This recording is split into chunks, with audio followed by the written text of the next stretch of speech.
दुनिया भर में माह शाबान अपने इख्तिताम की तरफ बढ़ रहा है और माह रमज़ान की आमद है।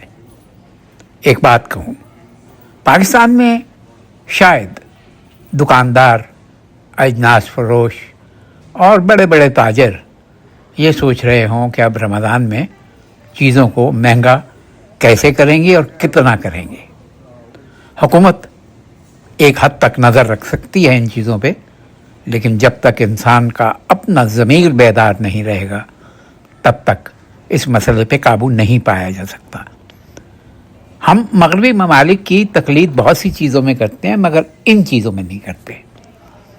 यहाँ बरतानिया के जो बड़े बड़े स्टोर हैं, सेंसबरी है, एस्ट्रा है, टेस्को है, वेटरोज़ है, मॉरिसन है, वहाँ अभी से ही यानी अब से कुछ तकरीबन 4-5 दिन पहले से ही रमज़ान कॉर्नर बन गए हैं।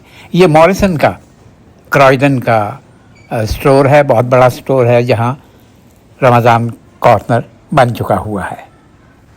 बस इस बात से आप एक दो चीज़ों से अंदाज़ा लगा लीजिए, चूँकि तेल और ये चीज़ें बहुत ख़र्च होती हैं रमज़ान में जो तिब्बी नुक्ता नज़र से नहीं होनी चाहिए। लेकिन बहरहाल खजूर और तेल का मैं आपको बता देता हूँ कि वो 5 लीटर का जो तेल का डिब्बा है वो 9 पाउंड समथिंग का था, जो अब 6 पाउंड का यहाँ लगा हुआ है। इसी तरह बेसन की कीमत कोई तकरीबन 60% कम है। खजूर और सवैयाँ, इनकी कीमत भी कोई 60% के करीब कम है।